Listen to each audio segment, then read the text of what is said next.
Chapter 1. The Disgraced Journalist. Mikael Blomkvist sat alone in his cluttered apartment, the weight of the recent court verdict pressing heavily upon him. Once a celebrated investigative journalist and co-founder of Millennium magazine, he now faced a tarnished reputation after losing a libel case against the influential industrialist Hans-Erik Wennerström. The court's decision not only imposed hefty fines, but also sentenced him to 3 months in prison. The media buzzed with the scandal, and Millennium began hemorrhaging advertisers and credibility. His phone buzzed, breaking the heavy silence. "Mikael, it's Erica," said his business partner and occasional lover. "We need to talk about the magazine's future." "There's not much to discuss," he replied wearily. "Perhaps it's best if I step away for a while." Before he could dwell further on his predicament, another call came through from an unknown number. "Mr. Blomkvist, my name is Dirk Frode. I represent Henrik Vanger. He wishes to meet you regarding a private matter." Intrigued and with little to lose, Mikael agreed to the meeting. Perhaps a change of scenery and a new project would provide the distraction he desperately needed. Chapter 2. The Vanger Proposition. A few days later, Mikael found himself traveling to Hedeby Island, a remote locale shrouded in the chill of the Swedish winter. The island was dominated by the sprawling Vanger estate, a testament to the family's long-standing wealth and influence. Dirk Frode greeted him warmly and led him to Henrik Vanger, the aging patriarch of the family corporation.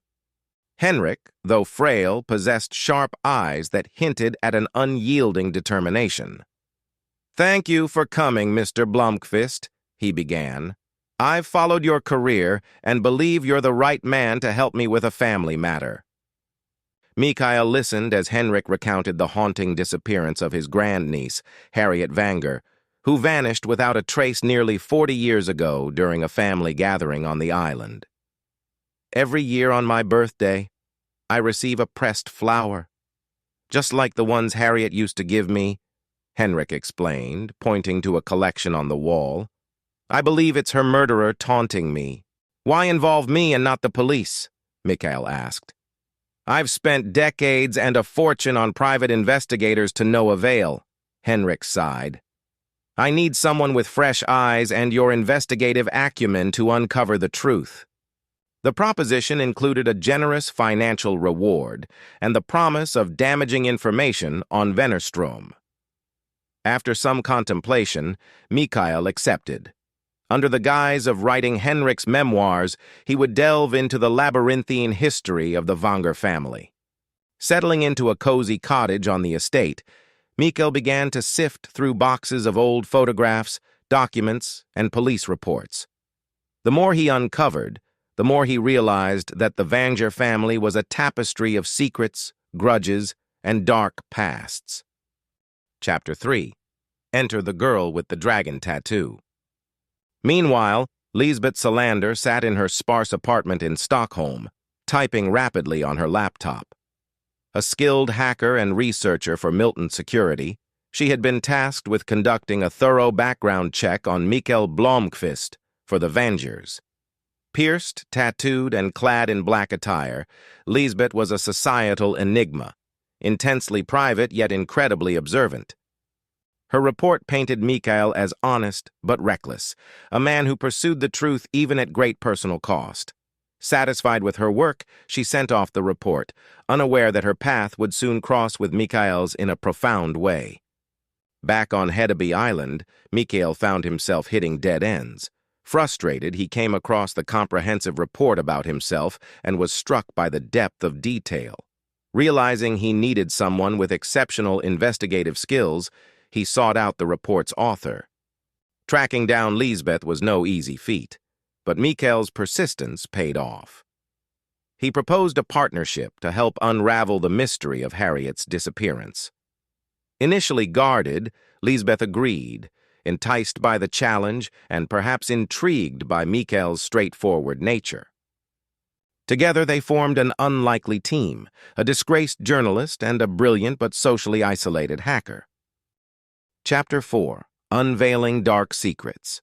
Diving into the investigation with renewed vigor, Mikael and Lisbeth combed through decades of records.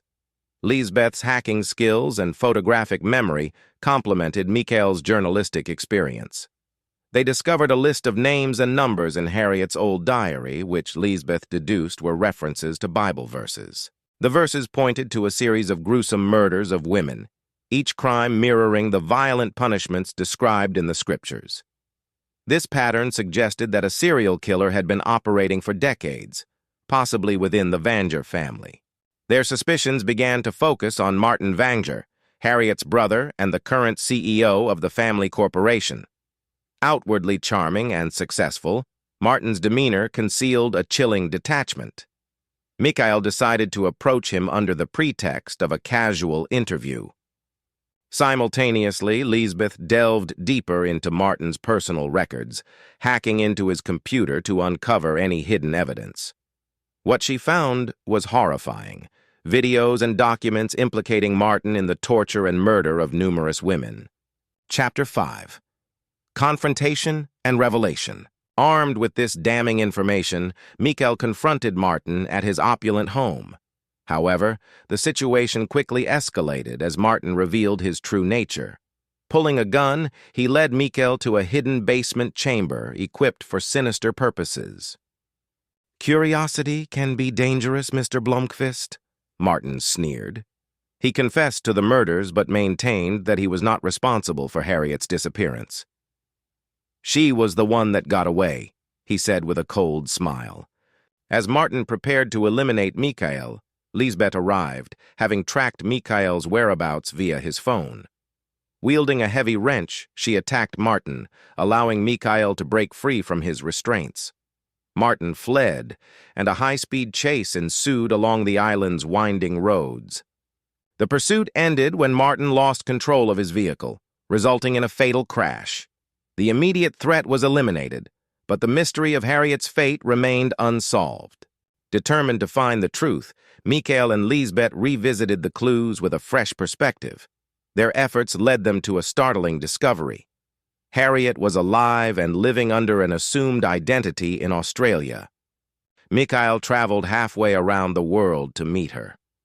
Harriet recounted her harrowing past, how she had suffered abuse at the hands of her father and brother, and how escaping was the only way to save herself. She had lived in fear, but also in hope that one day she could stop running. Chapter 6. Closure and New Beginnings. Returning to Sweden, Mikael reunited Harriet with Henrik, bringing a sense of peace to the old man who had been haunted for decades. The family began the slow process of healing, and the truth allowed them to confront the dark legacy that had overshadowed them. With the Vanger mystery resolved, Henrik honored his promise to Mikael, providing concrete evidence against Wennerström. Armed with this information, Mikael published an explosive exposé that led to Wennerström's downfall and restored Millennium's reputation. Lisbeth, having played a crucial role in both uncovering the Vanger family secrets and gathering intel on Wennerström, found herself at a crossroads. She had grown to trust Mikael, an unfamiliar and unsettling feeling for someone accustomed to isolation. On Christmas Eve, she decided to take a chance and went to Mikael's apartment, intending to share her feelings. However, upon seeing him with Erica, she hesitated. Fearing rejection and the vulnerability that came with it, she turned away. Donning her leather jacket, Lisbeth rode off into the night on her motorcycle, disappearing into the labyrinth of city streets. She had helped solve a mystery and brought justice to many, but her own journey was far from over. Mikael watched her go, understanding that Lisbeth was a force unto herself, a brilliant, complex individual who operated by her own rules. Epilogue. The events on Hedeby Island left an indelible mark on both Mikael and Lisbeth. Mikael regained his professional standing, but carried with him the weight of the truths he had uncovered. He learned that the pursuit of justice often requires delving into humanity's darkest corners. Lisbeth continued to navigate her complicated life, using her skills to right wrongs in a world that had frequently wronged her. She accepted that connections were difficult, but not impossible.